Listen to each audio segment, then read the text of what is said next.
அஸ்ஸலாமு அலைக்கும் வரஹ்மத்துல்லாஹி வபரகாத்துஹு. பிள்ளைகள், நாங்கள் இப்போ நூரானி காய்தாட 2வது பக்கத்தை ஓதி முடிச்சிட்டோம். இந்த 2வது பக்கத்தில் நான் ஏற்கனவே உங்களுக்கு சொல்லி தந்தேன் லாம் அலிஃப். அந்த லாம் அலிஃபுடைய எத்தனை வகைகள் இருக்கிறது என்று நான் உங்களுக்கு சொல்லி தந்தேன். அதே மாதிரி காஃப், இந்த காஃபுடைய 5 வகைகளை நான் உங்களுக்கு சொல்லி தந்தேன். அது நல்லா ஞாபகத்தில் வச்சுக்கொள்ளணும். அதே மாதிரி பிள்ளைகள், இந்த 2வது பக்கத்தை திரும்ப திரும்ப பல தடவைகள் நல்லா பாடமாகும் வரையில் ஓதி பார்க்கணும். சரி பிள்ளைகள், இப்போ இந்த 2வது பக்கத்தில் பாருங்கள், பா என்ன எழுத்து பிள்ளைகள்? பா.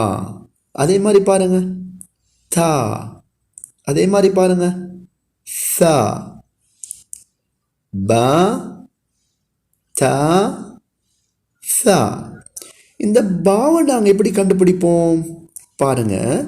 ஒரு கோடு, அதுக்கு கீழே ஒரு நுக்குத்தா, ஒரு நுக்குத்தா, ஒரு புள்ளி. சரியா? இதுக்கு என்ன சொல்லுவோம்? பாண்டு சொல்லுவோம். அதே மாதிரி பாருங்க, ஒரு கோடு போட்டு அதுக்கு மேலால் 2 நுக்குத்தா, 2 புள்ளிகள், அதுக்கு என்ன சொல்லுவோம்? தாண்டு சொல்லுவோம். அதே மாதிரி பாருங்க பிள்ளைகள், ஒரு கோடு போட்டுட்டு அதுக்கு மேலால் 3 நுக்குத்தா, 3 புள்ளிகள், அதுக்கு என்ன சொல்லுவோம்? சா. அப்போ ஒரு நுக்குத்தா கீழே வந்தா அதுக்கு என்ன சொல்லுவீங்க? பா. அதே மாதிரி 2 நுக்குத்தா மேலே வந்தால் என்ன சொல்லுவீங்க? தா தா.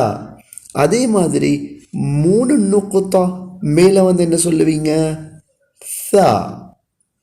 பா தா சா. சரி பிள்ளைகள், இந்த 3 எழுத்துகளையும் நல்லா பயிற்சி செஞ்சு பாருங்க. இன்னொரு வகுப்பில் சந்திப்போம். அஸ்ஸலாமு அலைக்கும் வரஹ்மத்துல்லாஹி வபரகாத்துஹு. ஜஸாக்குமுல்லாஹு கைரா.